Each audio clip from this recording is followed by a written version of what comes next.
Bom dia para você que veio adorar ao Senhor nesta manhã. Eu sei que tem uma comunidade virtual também, talvez do mesmo tamanho dessa comunidade aqui acompanhando pela internet. Fica aqui nosso carinho, nosso abraço, e você é bem-vindo. E eu espero que Deus fale com você nessa manhã de sábado. Recentemente, eu reli um livro. E esse livro é um livro de cabeceira. Depois da Bíblia, talvez um dos livros que eu mais aprecio. Ele fala um pouquinho sobre o tempo sagrado. O Shabat. O seu significado para o homem moderno. Escrito por Avraham Heschel. Eu queria partilhar com você o primeiro parágrafo desse livro. Durante essa manhã, nos minutos que nós temos aqui, eu quero falar sobre uma espécie que está ameaçada de extinção. Eu quero falar sobre o tempo. São exatamente 12:30. E é interessante que eu não vou falar sobre relógio, eu vou falar sobre tempo. Mas nós estamos vivendo nessa dinâmica da vida, e a vida é uma constante. E muitas vezes nós nos deparamos com situações, e eu acho que a nossa maior luta está entre as coisas que estão no mundo do espaço e as coisas que estão no mundo do tempo. As primeiras palavras do Rabino Heschel, na sua obra-prima, são as seguintes: a civilização técnica é a conquista do espaço pelo homem. É um triunfo frequentemente alcançado pelo sacrifício de um ingrediente essencial da existência, isto é, o tempo. Na civilização técnica, nós gastamos tempo para ganhar espaço. Intensificar nosso poder no mundo do espaço é o nosso maior objetivo. No entanto, ter mais não significa ser mais. O poder que alcançamos no mundo do espaço termina de forma abrupta na fronteira do tempo. Mas o tempo é o coração da existência. Profundo, não? Eu gosto de coisas profundas. Eu gosto de refletir, de pensar. Eu sei que vocês são seres pensantes. Heschel entende, por civilização técnica, o mundo em que nós vivemos. Esse mundo tecnológico que pega a matéria bruta e beneficia, e a transforma, e gera um novo produto. E interessante que Heschel, ele trabalha esse conceito de tempo versus espaço. E ele fala que a nossa maior luta, nosso maior objetivo é a luta por espaço. Enquanto deveríamos lutar pelas coisas que estão no tempo. Ou, aliás, lutar pelo relacionamento que acontece no tempo. Lutar por espaço talvez seja nosso maior objetivo. Nós lutamos por espaço na escola. Você deseja ser reconhecido como o aluno nota 10. Você talvez deseja ser reconhecido como aquele que vai ocupar a cadeira da excelência. Nós lutamos por espaço na empresa.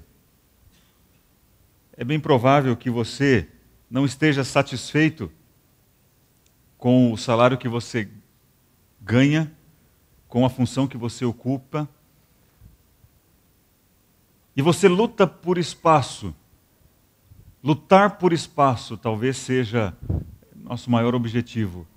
Até na igreja, em uma comunidade religiosa, nós lutamos por espaço. Veja, não estou dizendo que isso seja errado ou certo, não estou fazendo juízo de valor, mas o fato é que nós lutamos por espaço.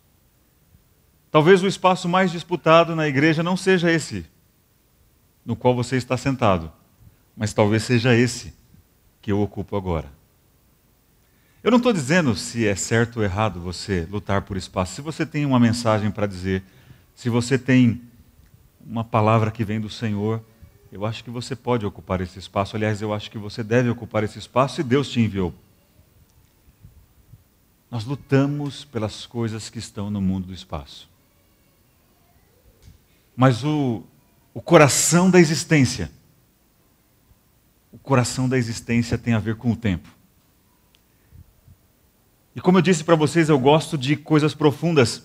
Eu gosto de livros que mexem com a minha forma de pensar, que fazem ativar os circuitos neurais, fazem as sinapses acontecerem.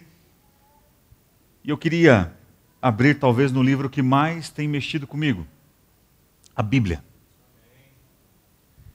Eu convido você a abrir comigo no livro mais mal-humorado da Bíblia, o livro de Eclesiastes. No capítulo 1. Eclesiastes capítulo 1. Nós vamos ler os versos 1, 2 e 3. Eclesiastes capítulo 1. Você que está em casa, diante da tela do seu computador, você pode nos acompanhar também. Eclesiastes capítulo 1, versos 1, 2 e 3. Diz assim: Palavra do pregador, filho de Davi, rei de Jerusalém. Vaidade de vaidades, diz o pregador. Vaidade de vaidades. Tudo é vaidade. Que proveito tem o homem de todo o seu trabalho com que se afadiga debaixo do sol?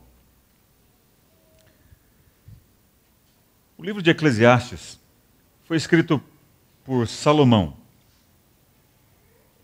o monarca de Israel. Talvez o homem que tenha vivido a prosperidade e a plenitude do reino. Davi, seu pai, foi um grande conquistador. Salomão não precisou levantar uma arma. Salomão não precisou fazer guerra. Ele simplesmente mencionava o nome do pai e os reinos vizinhos tremiam de medo. Salomão, ele conseguiu avançar em outras áreas que Davi não avançou.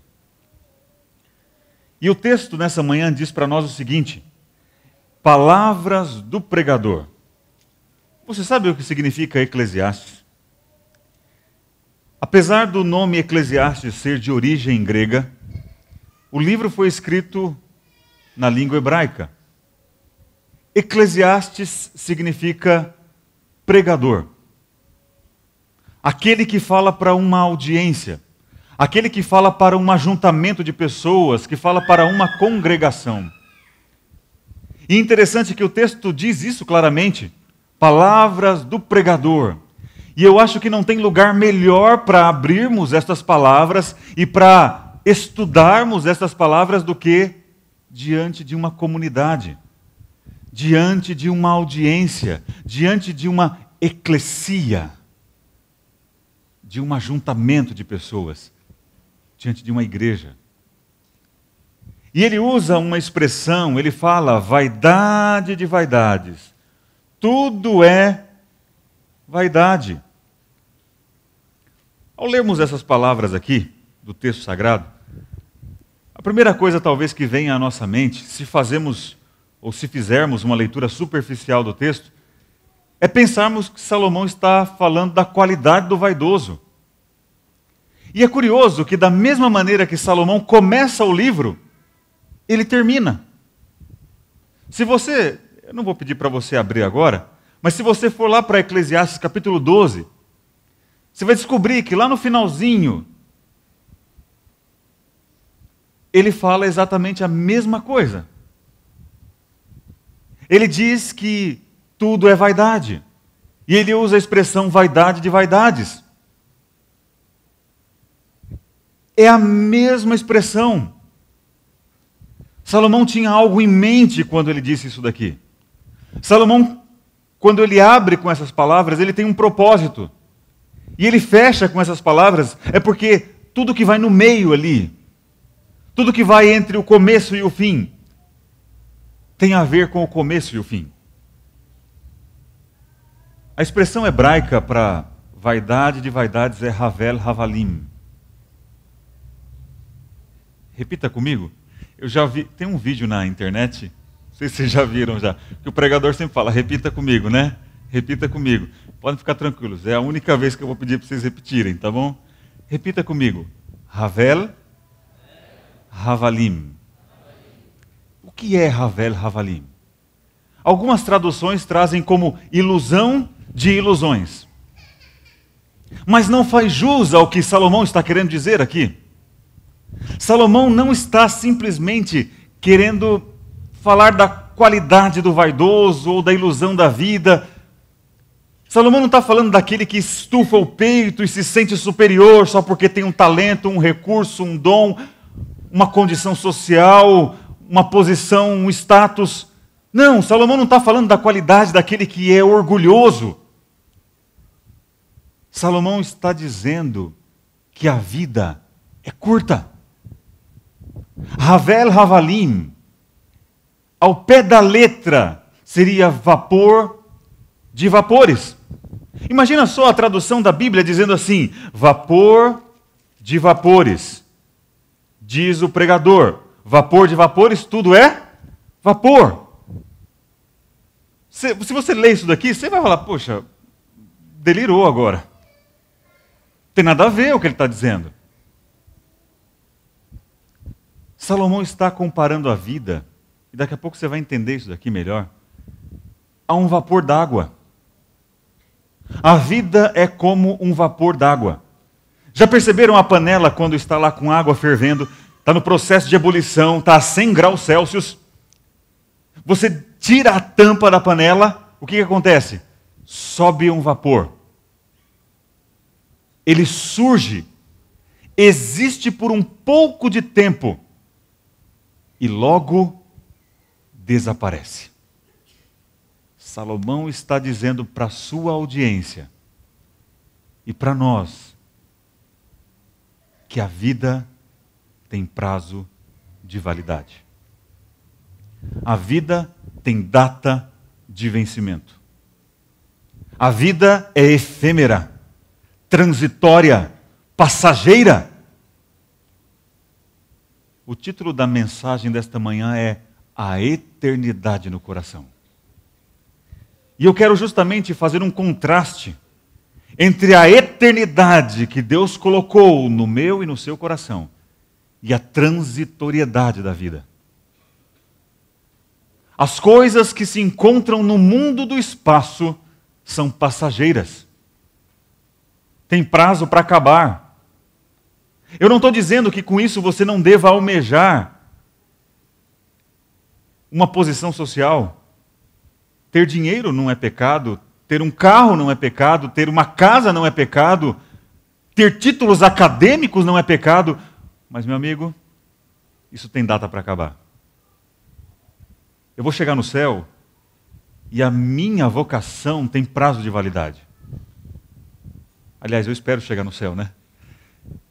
Eu acredito que eu vou chegar lá. Eu vou chegar no céu.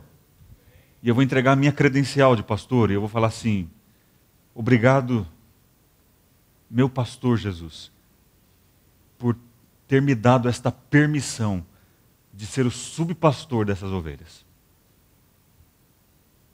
Tudo que está no mundo do espaço tem prazo para acabar. Mas as coisas que se encontram no mundo do tempo, isso aqui não tem prazo. Heschel, nesse livro que leva o nome do assunto que ele trata, o Shabat, o sábado. É ele que tem a ideia. Sabe aquela ideia que os pregadores falam e os pastores usam muito? Falam assim: Deus edificou, Deus construiu um santuário no templo. Já ouviram essa expressão? O sábado é um templo no templo. A ideia é dele. Heschel escreveu isso daqui há 50 anos. E ninguém superou esse livro. Sabe, a única coisa que Deus abençoou e santificou, e a gente não vai falar sobre o sábado aqui, mas foi o tempo. Heschel diz que Deus poderia ter construído, como memorial da criação, talvez um retorno, uma caixa de som, um púlpito, uma cadeira, um prédio, uma montanha. Mas não. A primeira coisa que Deus considera sagrada é o tempo. É o sábado.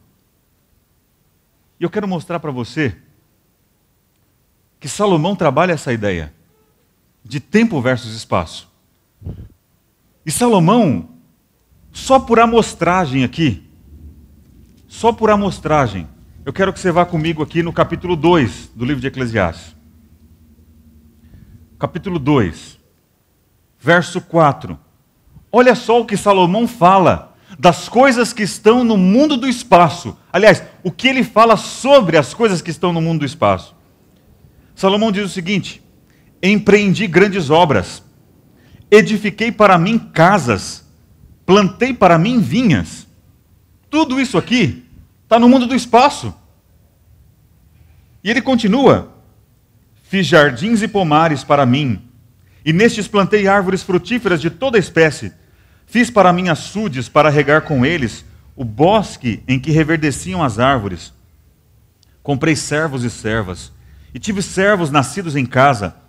Também possuí bois e ovelhas, mais do que possuíram todos os que antes de mim vieram em Jerusalém. Amontoei também para mim prata e ouro, e tesouros de reis e de províncias. Provi-me de cantores e cantoras, e das delícias dos filhos dos homens. Mulheres e mulheres. Engrandeci-me e sobrepujei a todos os que vieram antes de mim em Jerusalém. Perseverou também comigo a minha sabedoria.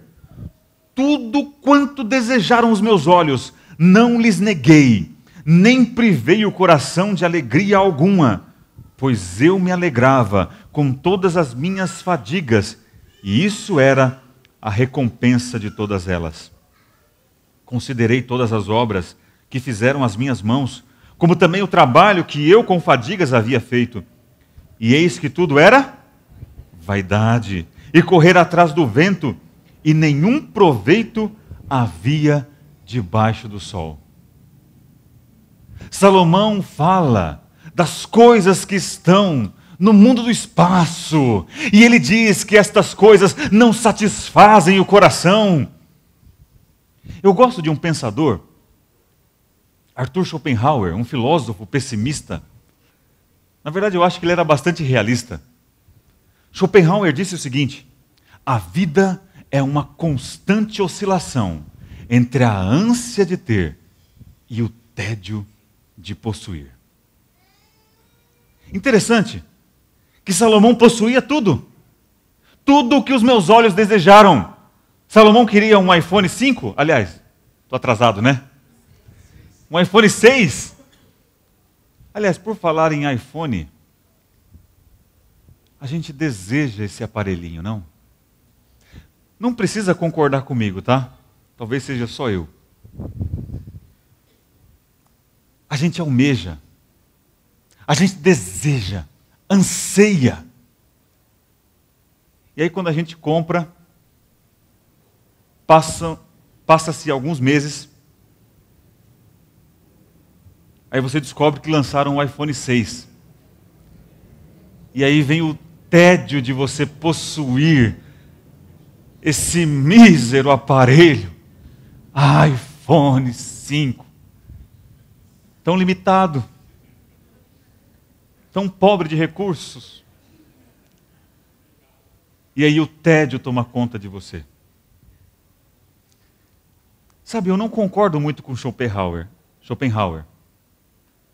Porque a vida, para mim, não é uma constante oscilação. A vida de quem entendeu isso aqui que eu estou falando hoje, não é uma constante oscilação. Pode oscilar. Pode haver oscilações aí no percurso, turbulências. Mas quando a gente entende que o nosso coração não se apega às coisas que estão no mundo do espaço, a gente consegue viver melhor. Vocês já perceberam que as doenças que mais assolam a humanidade hoje, eu não estou dizendo de AIDS, eu não estou dizendo de câncer, eu estou dizendo de doenças da mente, depressão e ansiedade, tem a ver com a questão do tempo. Nós vivemos pouco no presente. Nós estamos fisicamente no presente, mas nossa mente está onde? No futuro e no passado. A gente vive pouco os momentos presentes. E a minha oração, sempre que eu subo no púlpito, é: Senhor, me ajude.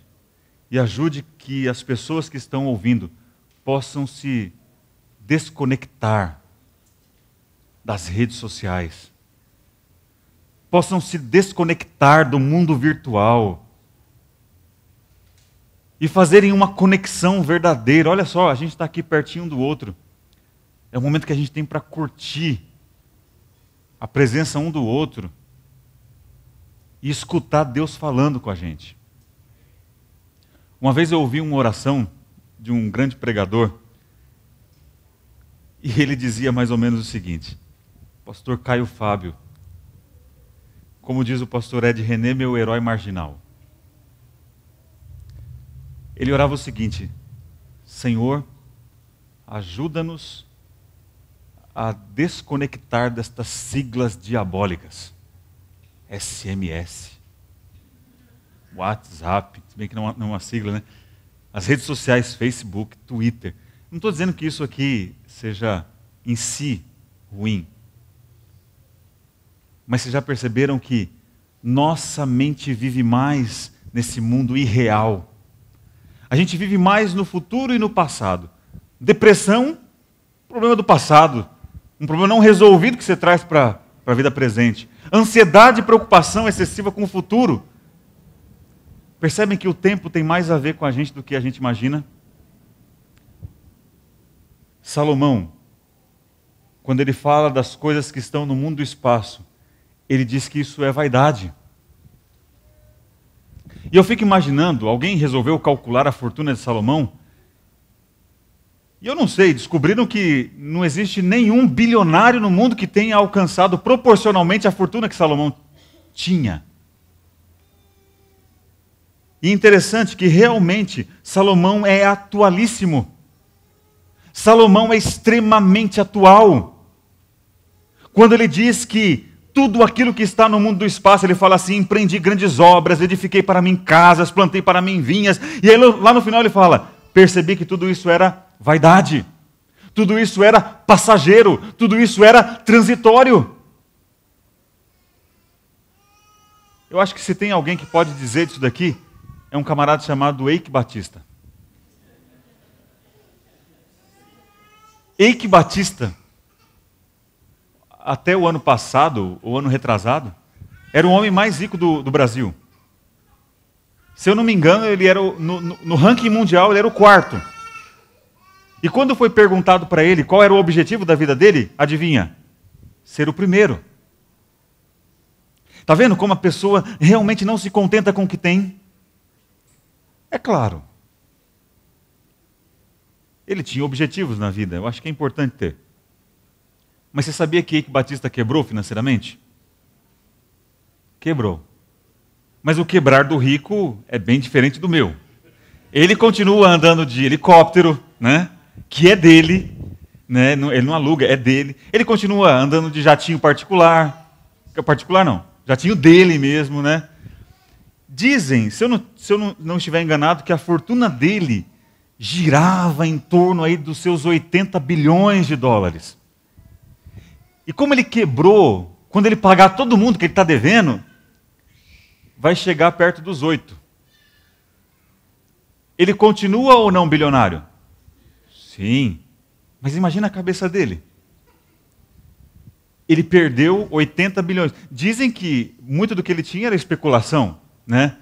Mas o fato não é esse. O fato é que realmente ele tinha um status, uma posição. Mas ele perdeu isso. Salomão diz que tudo que está no mundo do espaço é vaidade. Nesse momento, eu quero entrar em uma parte do sermão, em uma parte dessa mensagem, dessa conversa que a gente está tendo aqui, desse diálogo, se bem que só eu falo, né, um monólogo, mas eu sei que você está interagindo, porque eu estou vendo o seu respeito em observar, em ver, em estar atento ao que está sendo dito. Você está interagindo também. Eu quero entrar na parte talvez mais importante. E se você esquecer tudo que eu falei aqui, e aliás você tem que esquecer porque Deus não tem compromisso com a minha palavra, Deus tem compromisso com a palavra dele. Eu quero ler aqui o que Salomão diz em Eclesiastes no capítulo 3. Vamos lá? Para a gente ir já finalizando. Eclesiastes capítulo 3.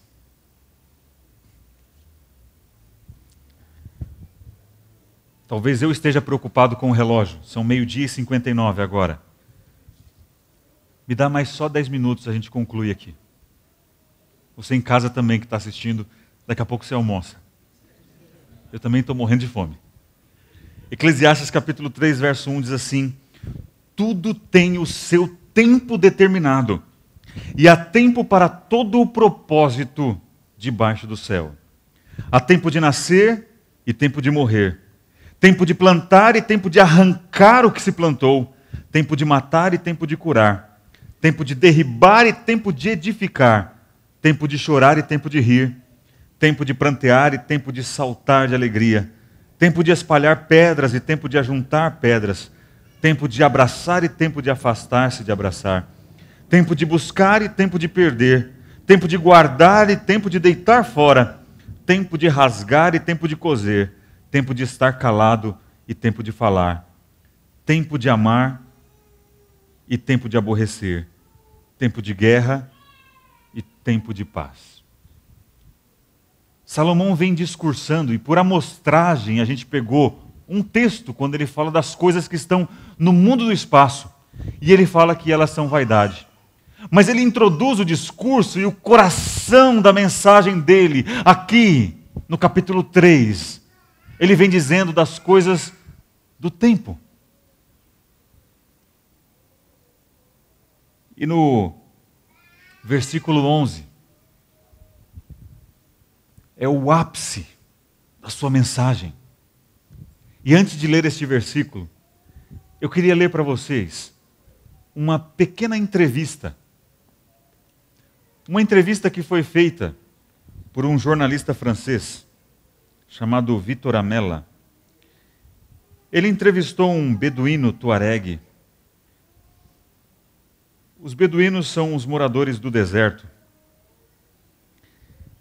E esse beduíno nasceu no Mali, ao norte do país. Ali fica ao norte da África, o Mali. E ele, até chegar ao processo de alfabetização, ele não tinha documentos, não sabia exatamente a idade que tinha, mas ele conseguiu alcançar o nível universitário. E na França, ele concedeu essa entrevista a Victor Amela. O jornalista francês interpela, ele exclama: que turbante formoso esse sobre a sua cabeça? O beduíno tuareg responde: é uma fina tela de algodão.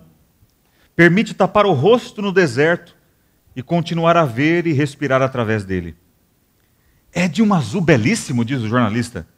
Nós, os tuaregues, somos chamados de homens azuis por isto. O tecido solta alguma tinta e nossa pele adquire tons azulados. E como vocês conseguem esse tom azul anil? Com uma planta chamada índigo, mesclada com outros pigmentos naturais. Para os tuaregues, o azul é a cor do mundo. Sabe por quê? É a cor dominante. É a cor do céu. O teto de nossa casa. A que se dedicam os tuaregues? Pastoreamos rebanhos de camelos, cabras, cordeiros, vacas e asnos num reino de imensidão e silêncio. O deserto realmente é silencioso? Quando se está naquele silêncio, ouve-se o batimento do próprio coração. Não há lugar melhor para se estar sozinho. E quais são as recordações da sua infância que você conserva com maior nitidez na sua mente?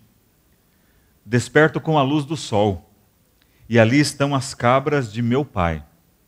Elas nos dão leite e carne. Nós as levamos onde há água e pasto. Assim fizeram meu bisavô, meu avô, meu pai e eu. Não havia outra coisa no mundo além disso. E eu era muito feliz com isso.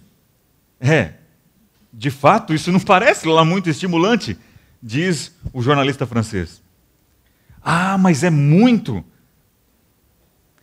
estimulante. Aos 7 anos já te deixam afastar-se do acampamento para que aprenda as coisas importantes como farejar o ar, escutar, apurar a vista, orientar-se pelo sol e pelas estrelas. E uma coisa muito importante, deixar-se levar pelo camelo. Se você se perder, ele sempre te levará onde há água. Saber disto é muito valioso, é muito precioso. Ali no deserto distante, tudo é muito profundo e simples. Existem poucas coisas, mas cada uma tem um enorme valor. Então esse mundo e aquele são bem diferentes, diz o jornalista. Responde o tuaregue, ali cada pequena coisa te proporciona felicidade. Cada toque é valorizado. Sentimos uma enorme alegria pelo simples fato de nos tocarmos e estarmos juntos. Ali ninguém sonha com chegar a ser. Sabe por quê? Porque cada um já é. E o que mais chocou você na sua primeira vinda à Europa? Ver as pessoas correndo de um lado para o outro no aeroporto. No deserto, a gente só corre quando vem uma tempestade de areia. Eu me assustei, claro.